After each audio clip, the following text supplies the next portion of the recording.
সাল্লামু আলা নবিয়িনা মুহাম্মদ ওয়া আলিহি ওয়া আসহাবিহি আজমাইন, আম্মা বাদ। সমস্ত প্রশংসা একমাত্র আল্লাহ সুবহানাহু ওয়া তাআলার জন্য। দরুদ এবং সালাম নাজিল হোক প্রিয় নবী মুহাম্মদ মুস্তাফা সাল্লাল্লাহু আলাইহি ওয়াসাল্লামের প্রতি।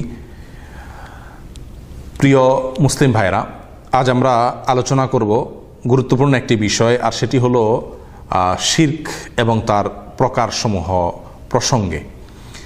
প্রিয় দিনী ভাইরা, একজন ঈমানদার তার জানা থাকা উচিত যে আল্লাহ সুবহানাহু ওয়া তাআলার কাছে সবচেয়ে বড় অপরাধ যেটি, যে অপরাধটি সবচেয়ে জঘন্য, একজন ঈমানদারের ঈমানকে ধ্বংস করে দেয়, সেই অপরাধটি হলো শিরক। এই শিরক সম্পর্কে আমাদের সমাজের মুসলিমদের মাঝে অনেকের মাঝেই সুস্পষ্ট কোনো ধারণা নেই। শিরক শব্দের বাংলা অর্থ হলো অংশীদারিত্ব সাব্যস্ত করা, শেয়ার আর সাব্যস্ত করা। আর কোরআন এবং হাদিসে শিরক বলতে উদ্দেশ্য হয় আল্লাহ তাআলার রুবুবিয়তের ব্যাপারে, আল্লাহ তাআলার উলুহিয়তের ব্যাপারে, আল্লাহ তাআলার আসমা ও সিফাতের ব্যাপারে, অর্থাৎ আল্লাহ তাআলার যে মাবুদ, তিনি যে একমাত্র ইবাদতের উপযুক্ত এবং তিনি ছাড়া সত্য কোনো ইবাদতের উপযুক্ত নাই, এই বিষয়ে তিনি মাবুদ হওয়ার ব্যাপারে তার সঙ্গে আর কাউকে সাব্যস্ত করা, অর্থাৎ ইবাদতের বেলায় আল্লাহর সঙ্গে অন্য কাউকে শরিক করা, এটা হলো শিরক। এবং একইভাবে আল্লাহ যারা লালন পালনকারী, ঠিক একইভাবে অন্য কাউকে লালন পালনকারী হিসাবে সাব্যস্ত করা, অন্য কাউকে লালন পালন করে বলে বিশ্বাস করা, এটাও শিরক। ঠিক একইভাবে আল্লাহ তাআলার যত গুণ কোরআন এবং সুন্নাহ উল্লেখ করা হয়েছে, তার যে সমস্ত বৈশিষ্ট্যের কথা উল্লেখ করা হয়েছে, সেগুলো আল্লাহ ছাড়া অন্য কারোর জন্য সাব্যস্ত করা, সেটা হলো শিরক। প্রিয় দিনী ভাইরা, আল্লাহ তাআলা কোরআনে কারীমের ভিতরে বলেছেন, ইন্নাল্লাহা লা ইয়াগফিরু আন ইউশরাকা বিহি ওয়া ইয়াগফিরু মা দুনা যালিকা লিমান ইয়াশা। আল্লাহ তাআলা একটি অপরাধ কাউকে ক্ষমা করবেন না, সেটি হলো আল্লাহর সঙ্গে শিরক করলে। আর শিরক ছাড়া অন্য যত অপরাধ আছে, সেগুলো আল্লাহ কাউকে চাইলে মাফ করে দিতে পারেন, ক্ষমা করে দিতে পারেন। প্রিয় দিনী ভাইরা, আল্লাহ তাআলা কোরআন কারীমে অন্য জায়গায় বলেছেন, ইন্নাশ শিরকা লাযুলমুন আযীম, নিশ্চয়ই শিরক সবচেয়ে বড় অপরাধ। অতএব এই শিরকের এই যে অপরাধ, এই অপরাধ থেকে আমাদের সকলকে দূরে থাকতে হবে, এই অপরাধ থেকে আমাদের সকলকে বেঁচে থাকতে হবে। সম্মানিত দিনী ভাইরা, এই শিরক সম্পর্কে আমাদের প্রাথমিক ধারণা থাকতে হবে যে শিরক হলো দুই প্রকার, একটা হলো বড় শিরক, আরেকটা হলো ছোট শিরক। এই শিরক, বড় শিরকের মাধ্যমে একজন মানুষ মুসলমানিত্ব থেকে বের হয়ে যায়, একজন মানুষ ঈমানদার থাকে না, সে বেঈমান হয়ে যায়, সে কাট্টা কাফেরে পরিণত হয়। এই বড় শিরক হয় কি কি কাজের মাধ্যমে বা কি কি করলে, সেটা আমরা জেনে নিই। সর্বপ্রথম বড় শিরকের এক নম্বর প্রকার হলো দোয়া এবং ইবাদতের মাধ্যমে শিরক করা। অর্থাৎ আল্লাহ ছাড়া অন্য কারোর কাছে যদি আমি চাই, প্রার্থনা করি, অথবা আল্লাহ ছাড়া অন্য কারোর যদি আমি ইবাদত করি, তাহলে সেটা শিরক হয়ে যাবে। আল্লাহ রাসূল সাল্লাল্লাহু আলাইহি ওয়াসাল্লাম আমাদেরকে দৈনিক ৫ ওয়াক্ত সালাতে এবং সকল সালাতের প্রতিটা রাকাতে বাধ্যতামূলক করেছেন সূরা ফাতিহা পাঠ করা। আর এই সূরা ফাতিহাতে আমরা সকলেই আল্লাহ তাআলাকে জানিয়ে দিয়ে থাকি, ঘোষণা করে থাকি যে ইয়্যাকা না'বুদু ওয়া ইয়্যাকা নাস্তাঈন, হে আল্লাহ, ইবাদত শুধু আপনারই করব এবং সাহায্য শুধু আপনার কাছেই চাইব। আল্লাহ রাসূল সাল্লাল্লাহু আলাইহি ওয়াসাল্লাম ইরশাদ করেছেন, ইযা সাআলতা ফাসআলিল্লাহ ওয়া ইযা ইসতাআনতা ফাসতাঈন বিল্লাহ, যদি তোমার কোনো কিছু চাইতে হয় তো আল্লাহর কাছে চাইবে, যদি তোমার সাহায্য চাওয়ার দরকার হয় তাহলে আল্লাহর সহযোগিতা চাইবে। এছাড়া অন্য কোনো শক্তির সহযোগিতা না চাওয়া, অন্য কোনো শক্তির কাছে প্রার্থনা না করা, অন্য কোনো সত্তার কাছে প্রার্থনা না করা। প্রিয় দিনী ভাইয়েরা, এই দোয়া এবং ইবাদতে শিরকের মাধ্যমে বহু মানুষ শিরকে লিপ্ত হয়ে যাচ্ছে। আমাদের সমাজে অনেক লোককে দেখবেন মাজারে যায়, অনেক মৃত কোনো পীরের দরবারে যায়, দরগাহে যায়। কেন যায়? নিজের ব্যবসার উন্নতির জন্য যায়, অথবা রোগ মুক্তির জন্য যায়, অথবা বিবাহ শাদীর জন্য যায়, অথবা কন্যার বিবাহ শাদী, পুত্রের বিবাহ শাদীর জন্য যায়, অথবা অবৈধ যে সম্পর্ক, হারাম যে তথাকথিত ভালোবাসা, সেটা সিদ্ধ করার জন্য যায়। এরকম যে কোনো উদ্দেশ্যে, কেউ রাজনৈতিক উদ্দেশ্যে যায়, যে কোনো উদ্দেশ্যে মানুষ কোনো কবরে, কোনো মাজারে, কোনো দরবারে যদি যায়, তাহলে সেটা শিরক, বড় শিরক। এবং এখানে যাওয়ার মাধ্যমে মানুষের ঈমান নষ্ট হয়ে যায়, সে আর মুসলমান থাকে না। কারণ সে ব্যক্তি দোয়ার মধ্যে শিরক করলো, সে ব্যক্তি প্রার্থনার মধ্যে শিরক করলো। প্রার্থনা করতে হবে আল্লাহর কাছে, সে গিয়ে মাজারে গিয়ে ওই মাজারওয়ালার কাছে অথবা কবরওয়ালার কাছে গিয়ে সাহায্য করলো। কেউ যদি বলে আমি সেখানে গিয়ে তার কাছে চাই না, আল্লাহর কাছে চাই, তাহলে প্রশ্ন করা হবে যে সেখানে কেন এসে চাওয়া, তার কাছে কেন চাওয়া? তার কাছে চাওয়াটাই প্রমাণ করে, তার কবরমুখী হয়ে দোয়া করাটা, তার দরগায় হাত তুলে দোয়া করাটাই প্রমাণ করে যে তার কাছে চাওয়া হচ্ছে। আপনার মুখের দাবি এবং কাজ যেহেতু বৈপরীত্য দেখা যাচ্ছে, সাংঘর্ষিক দেখা যাচ্ছে, সেহেতু এই কাজ কোনো মুসলমানের কাজ হতে পারে না। প্রিয় দিনী ভাইয়েরা, ঠিক একইভাবে ইবাদতের মধ্যে আমরা অনেকেই কিন্তু আজকাল শিরক করি আল্লাহ তাআলার। কিভাবে? যেমন অনেক মুসলিম আছেন যারা মুসলমানদের সাথে মসজিদে এসে নামাজ পড়েন, আবার হিন্দুদের মন্দিরে যান, আবার হিন্দুদের পূজায় অনুষ্ঠানে যান।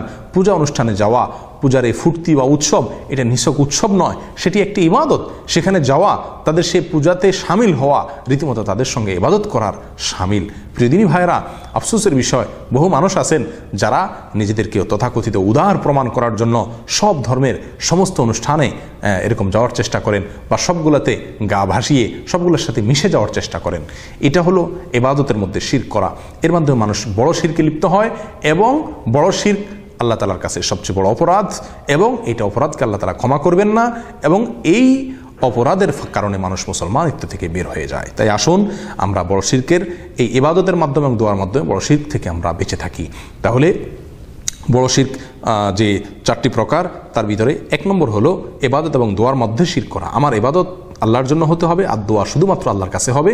কোনো মৃত ব্যক্তির কাছে, মৃত কোনো শক্তির সাথে, অদৃশ্য কোনো শক্তির কাছে আমরা চাইতে পারবো না, সেটি হবে শিরক। ঠিক একইভাবে আমাদের দেশে পহেলা বৈশাখে আমরা মঙ্গল শোভাযাত্রা করি, এরকম অনেক অনুষ্ঠান করি। কেন? যে এই বৈশাখ আমাদের জন্য কল্যাণ বয়ে নিয়ে আসবে, বা এরকমভাবে বিশেষ কোনো কার্টুন আমরা নিয়ে সেটাকে নিয়ে আমরা মিছিল করে থাকি, শোভাযাত্রা বের করে থাকি, উদ্দেশ্য সেগুলো আমাদের মঙ্গল বয়ে নিয়ে আসবে। এগুলো সবগুলো বড় শিরকের অন্তর্ভুক্ত।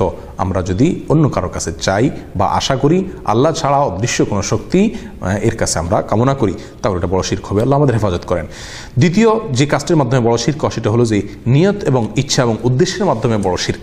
সেটা হলো এভাবে, আমি যদি কোনো পশু কোরবানি করি, সেটা আল্লাহর নামে করব।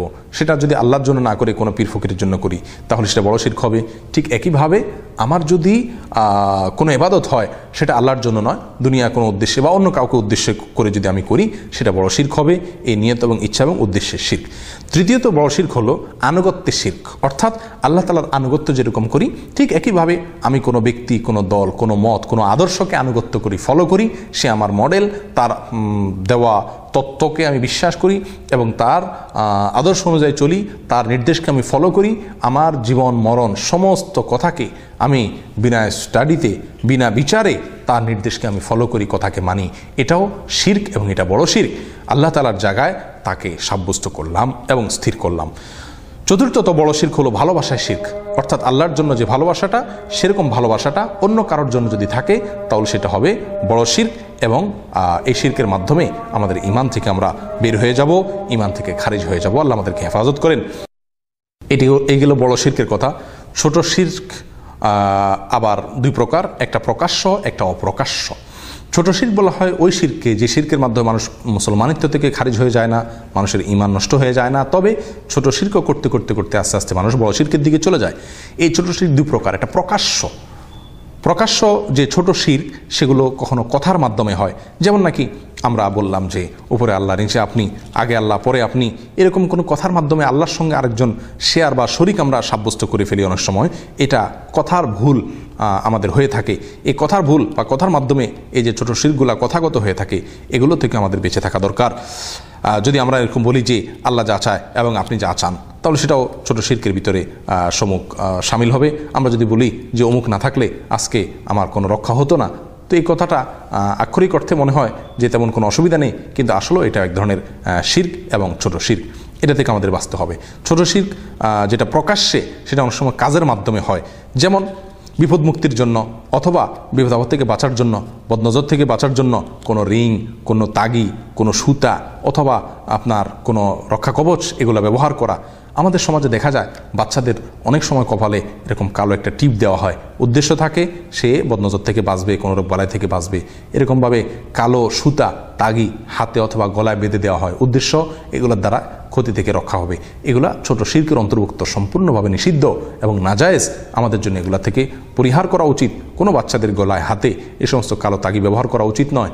এরকমভাবে কপালে কালো দাগ রাখা উচিত নয়। অনেক সময় ফলদার কোনো গাছে অথবা ভালো কোনো তরকারি কোথাও ধরলে সেখানে আমরা এরকমভাবে কোনো কালো পাতিল অথবা কোনো গরুর হাড্ডি ইত্যাদি ঝুলায় রাখি। এসব কাজগুলো, এগুলা কোনো ক্ষতি থেকে বাঁচার জন্য আমরা করি, অথচ এগুলা আমাদেরকে ক্ষতি থেকে বাঁচাতে পারে বলে কোন হাদিস আমাদেরকে বলে না। এগুলো সম্পূর্ণ মন গড়া, এগুলো ছোট শিরকের অন্তর্ভুক্ত। ছোট শিরকের প্রকাশ্য শিরক এটা গেল। অপ্রকাশ্য ছোট শিরক হলো অন্তরে রিয়া বা নিয়তের মধ্যে আমার অসাধুতা, কোনো আমল করলাম মানুষকে দেখানোর জন্য, বাহবা পাওয়ার জন্য বা মানুষের কাছে ভালো সাজার জন্য, তাহলে সেটা হলো অন্তরের অবস্থিত আপনার গোপন বা অদৃশ্য ছোট শিরক। আল্লাহ রাসূল সাল্লাল্লাহু আলাইহি ওয়াসাল্লাম বলেছেন, আমার উম্মতের সবচাইতে যে জিনিসটাকে আমি ভয় পাই সেটা হলো যে তাদের অন্তরে যে গুপ্ত শিরক থাকবে ছোট, সেই গুপ্ত শিরকটা কি জিজ্ঞাসা করলে তিনি জবাব বলছিলেন যে সেটা হলো রিয়া বা লোক দেখানো আমল করা। অতএব